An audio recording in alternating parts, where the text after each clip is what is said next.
Hey guys, welcome back to another 1.14 Skyblock episode. The good news first, but actually we got a lot of good news this episode, is that we finally updated to 1.14.2 and the light glitches inside of the mob farms are gone.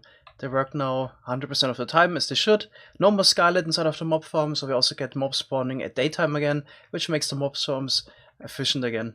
But we also got some bad news. The iron farm that was just rebuilt a couple of days ago is now also partially broken, runs at half of the efficiency, because a lot of the villagers can't reach their beds below anymore. And there's really no easy way to fix this. Could just run the farm on half the efficiency, maybe also just remove half of the villagers. But I'm already working on finding a replacement, we'll get back to that later. But I'm actually super excited about something else, because we also updated Carpet mod. And we added new features to it that definitely are really interesting. So I quickly went to a creative world to show you the features they got added by To Know To Name, Deadly and Skyrrising, and I have to say they are spectacular. I feel like a child on Christmas Day, I can't wait to play with this stuff. Right, I also have to say, at the beginning of the Skyblock world, we just mostly added some modded features like custom Wandering Trader traits and renewable gravel, for example, in order to fill in some gaps that are really important for the gameplay. But now it's also about having some fun with some modded features. But yeah, modded in a way that we would think this would fit really well into vanilla Minecraft. So it is actually in the spirit of vanilla. So the first thing I want to show you is a block light detector. You know, the daylight sensors that are in the game. The downside of those isn't you could only detect the skylight, but yeah, this sometimes doesn't work at night. But yeah, with a block light detector, we could make this work. Also, here's how you can get the block light detector in the first place. You need to right-click the daylight sensor with a light source. So I heard a little clicking noise. Now it's a block light detector instead. So if I would put a redstone dust here on the side, see it's signal strength 0 now, but if I turn on the redstone lamp here, we get an output. We get power 12. And yeah, basically also detects which block light level is coming in and gives out the redstone signal in a corresponding strength. The block light detector also works similar to the daylight sensor in regards to not updating instantly. The daylight sensor also only activates every 20 ticks, so sometimes you can see there's some delay until the next link in a chain would react to it. So always a second in between.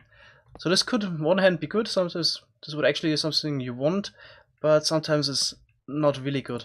Also, there's also always a random factor in there as well, since you need to wait for the 20th tick. So sometimes you're lucky and it turns on pretty much instantly or turns off, and sometimes you have to wait almost 20 ticks.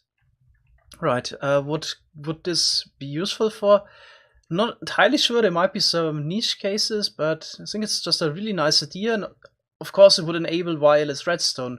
So you could have a light source here, turn it on, and then the block light detector would pick that up. Signal strength 1. And the next thing we also added to the game is another tier of potions, since the current ones don't last long enough in my opinion. This was also something I noticed when I played Zelda Breath of the Wild about 2 years ago. I never used the cooking recipes there, since those effects would only last 4 to 5 minutes, but when I found out it could actually extend those to 30 minutes, I used them all the time.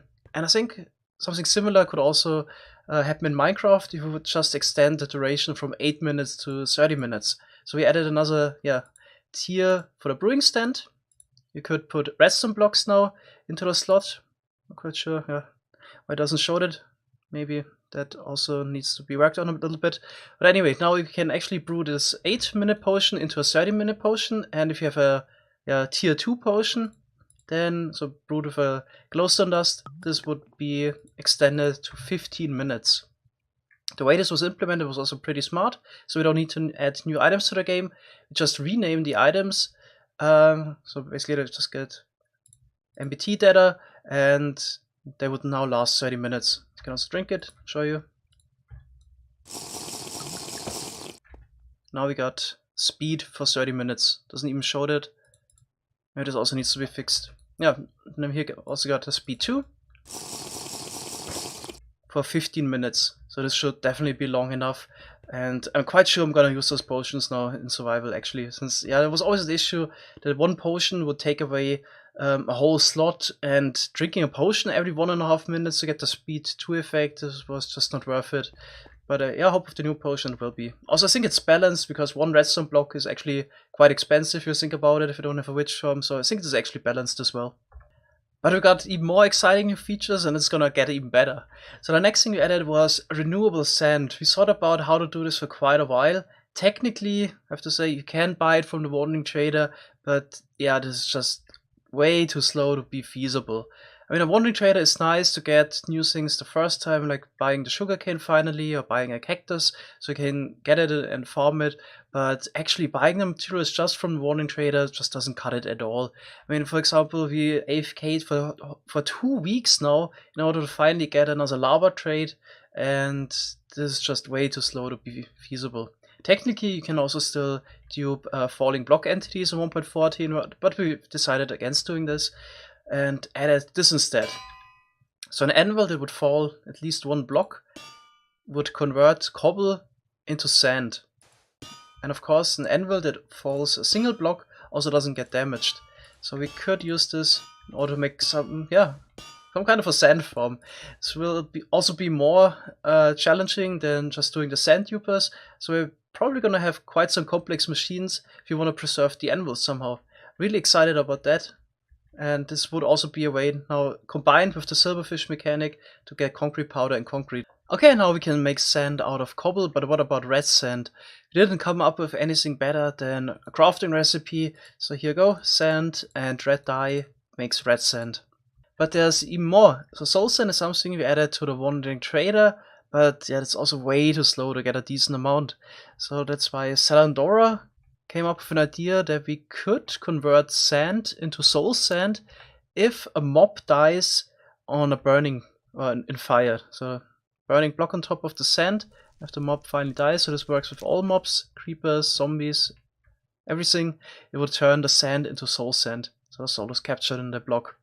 Right, this is pretty nice. Will also be quite a lot of fun to make a farm out of that. But can you believe it? We saved the best for last. We got movable block entities. So we can move chests, hoppers, furnaces, droppers, dispensers, beacons, everything that you previously couldn't move is now also pushable. Of course, there are some downsides. Sometimes you relied on the behavior, but in most cases there will be a workaround. So yeah, we had that feature in Carpet since Minecraft 1.12, to know to name. Coded that a while ago. Now we decided we also want to play with that in Minecraft 1.14 because there's actually already some modding developers, Rock, already made some effort to also implement it to the vanilla game at some point, but unfortunately this will probably take a while and we want to play with that already. So this will be super awesome. What you can do with that, of course, is do all kinds of stuff. So if, for example, if you would have a dispenser, you could move lava now finally. So you could generate cobble. If you have a water dispenser as well, or just move a waterlock block. So this will be pretty amazing. Actually, let me quickly try to do that. This might actually be a bit tricky since we need to wait for the lava to flow. So we got a waterlock block here. If you would use a dispenser now and dispense the lava, then we need to wait until it flows once, and then it would make the cobble. Then we need to suck it in again. So we need quite a lot of delay to make this work, but yeah, let's try that. Okay, so this is what a crude attempt at it could look like. I hope this works. Okay. Get the first cobble. And what happened? We can't... just forgot an observer. Okay. There we go. Making cobble. This is so sweet. Of course, we also had to make sure to use a sticky piston here to push the waterlock block forward, because only this way you can preserve them. It's been in the game since 1.13. So it's not something we added. You can also do that. Right, yeah, pretty sweet. This way we can make a cobble lane. Now that we actually have a way to make movable block places or stone generators, we thought, why not add block places to the game? And the answer was, well, it would be a bit cheap for certain blocks. For example, seeds and so on, or saplings. you could just automate crop farms this way, or tree farms could be fully automatic. And we felt like that would be a bit much, so this doesn't work for saplings and seeds, but it does work for normal blocks, rails, and slabs. So here you can also see it for slabs. We made it in a way that it would always place a bottom slab, except if you have a downwards facing dispenser, then it places a top slab. Right, it's got rails here, so it works for all rail types, and even can place something like pistons. Also the direction it would place the piston is always facing the direction that the dispenser is facing. Check this one out. If this isn't the best thing ever, I don't really know. This is awesome. So you can move this dispenser and there's certain blocks in there, randomize which places. You can also add now hoppers and chests to it. See, it would also work with a double chest, so you can resupply the dispenser as well with blocks. Yeah, this is a lot of fun and will also help actually in survival, of course, because super repetitive tasks like building a piston bolt, etc. can be fully automated this way, which is always a lot more fun than just doing the grindy part. I would actually love to continue now making a completely automated piston bolt builder that does it all, places the pistons, places the repeaters even, and so on, but it's probably best if you do that in a separate video, so you don't spend all episode in a creative world again. Right, let's go back to the survival world. Back in survival at the iron farm, I can confirm the farm is still working. A golem just spawned there, but the farm is really slow now and we should figure out a way to make a better one maybe. There's not much right now I can do in survival because we need to figure out stuff first. So I definitely, since this is now really important, work on the iron farm next in creative, come up with different designs. I have some ideas, and maybe at the end of the episode we could actually build a sand generator in survival, so that we got some survival content at least. And it's about 6 hours later now. A lot of time was spent designing and testing, also went through a lot of unsuccessful designs, and yeah, I just want to show you the results now. So what I tried first was building the iron farm in a similar style like we had before, just without the double beds, because this is no longer possible. Then I also had the idea to build a stretched version of the iron farm like this, and from previous testing it seemed like it's beneficial to try to center some villagers in one spot. So since the bug got removed, where villagers would disappear if they would cross a chunk border, a design it would stretch over a single chunk is also now also a possibility.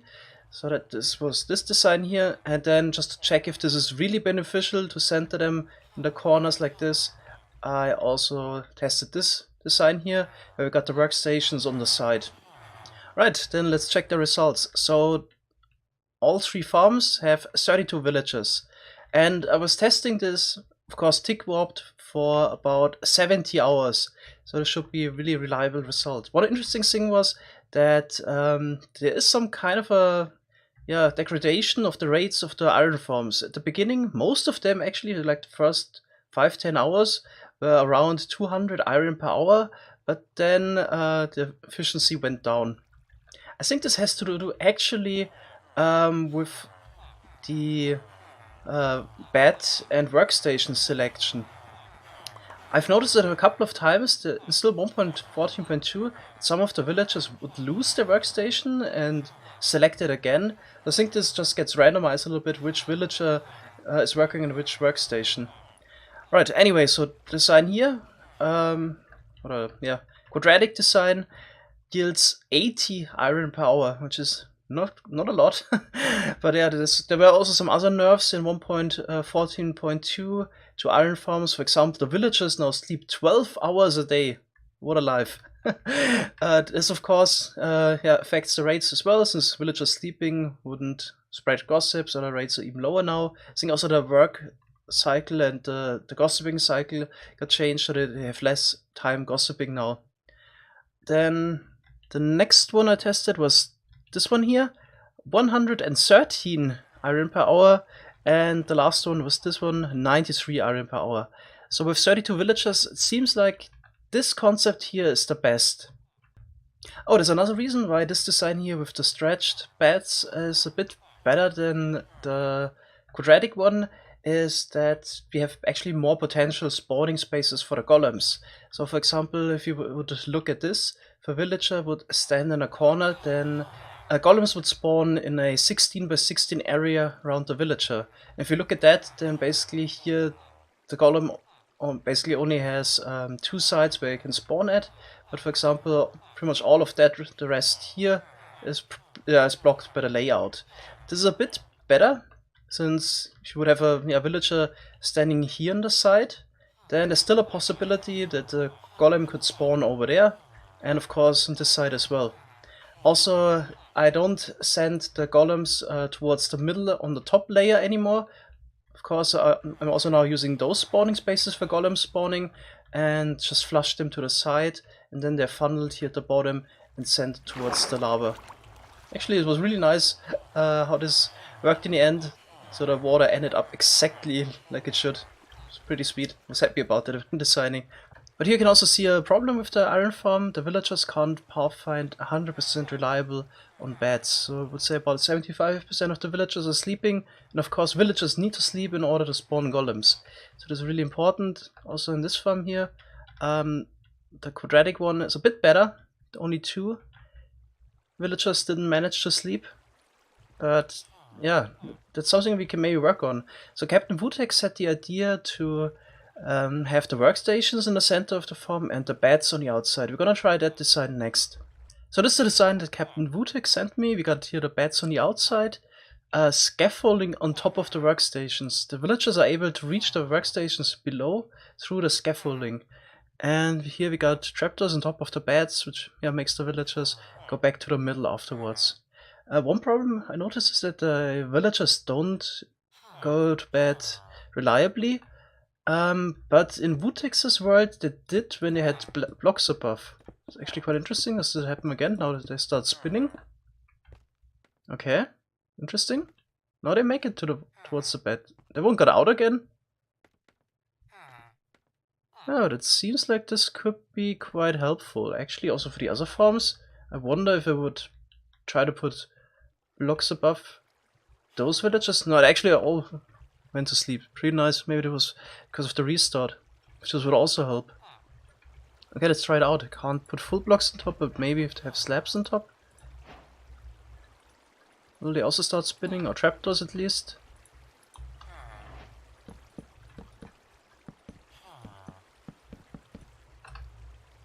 Okay, that doesn't seem to work in that case. So one problem with those farms is always flushing the golems out. While it's quite convenient just to flush them towards the middle, it also reduces the amount of spawning spaces by quite a bit. But flushing them towards the outside is not that easy because the water only has a certain reach. And then we got a lot of blind spots here. We also can't just lower the layer here because we need this layer exactly here. So then it's 3 blocks lower, we already have the second one. So one thing we could maybe do is actually try to use trapdoors instead for spawning layer, because technically then this wouldn't obstruct the golems below, but I'm not quite sure if they can spawn on trapdoors. Need some testing. So I'm testing this right now by tick warping this farm a little bit. I replaced the concrete blocks with trapdoors, and I already saw some golems spawning, so we can confirm golems would spawn on top of trapdoors, and that means we could actually raise the layer at the bottom by 1, or actually lower this by 1 as well. So this could be quite useful now for the other farm with the water streams. Alright, so this is how the spawning platform could look like, but I really want to make sure that this does work, that the golems can also in fact also spawn below the trapdoors. So I set up a command block system here that would replace the block below the iron golem with a birch trapdoor and then kill it. So I'm just gonna put the villagers back in and then tick up the game, and then at the end we can see if all the spawning spaces for golems are indeed spawning spaces, because I'm not entirely sure, because this time the villagers stand on full block instead of standing on beds. Tested this with beds already, but let's see how it would work now with full blocks. So it seems like it's already working a bit. So we already got some birch trapdoors here. Of course the spruce trapdoors got removed. I also saw some below here, so this also workstats confirmed. Would also be nice if they could also spawn here at those blocks. That's something that works with the bats, I'm not quite sure if it does here. It seemed like they can't spawn here, so that's why I tried if they can maybe spawn one block higher, and indeed they can. But it also means I have to redo it all and basically erase the spawning layer. Also wondering if you could maybe replace the trapdoors here with full blocks instead, or would it suffocate them? Might be worth a try. While rebuilding everything, I noticed something that is quite an issue. They apparently can spawn on top of the workstations, inside of the scaffolding. This could be quite an issue. I was also confirming something else that still is the case. While golems are wider than a block, they don't check for the neighboring blocks. Only the block based on the center of the spawning point will be checked, so having blocks on the side would not obstruct them. So the farm is now fully built up. Actually, I also got rid of the trapdoors because I figured you can also do it like this with the water streams. So if a golem would spawn here at the open fence gate, then since he's wider than one block, he's still affected by the water streams and will be flushed down. Alright, then I've already done some testing. Doesn't look too good right now. We're approaching 30 hours of testing and we're getting about 94 iron power with 32 villagers. So I added the second cell as well. We also still have the issue that a golem could somehow spawn in there. I don't know how to solve this issue really. And I think even without that issue, it seems like this farm is not quite as efficient as the one we tested before. This one here, the stretched version with the workstations at both ends. So yeah, fortunately wasted some hours testing this design, but that's what I gotta do in order to find the best design in the end. Alright, in the next episode we're gonna build this iron farm design for sure. It's also a bit easier to build in my opinion than this one here. This is also quite nice. And I'm thinking about increasing the output by making it stackable. At the moment 32 villagers would yield about 110 iron power, which is not a lot. But yeah, if you would maybe build 4 of those cells on top of each other, which also has the advantage that we could use the spawning layers for multiple of those cells, then yeah, would be nice maybe to get 128 villager farm with 400 iron power output. This would already help us quite a lot. Alright, that's it for today. Thanks so much for watching. See you in the next video. Bye bye.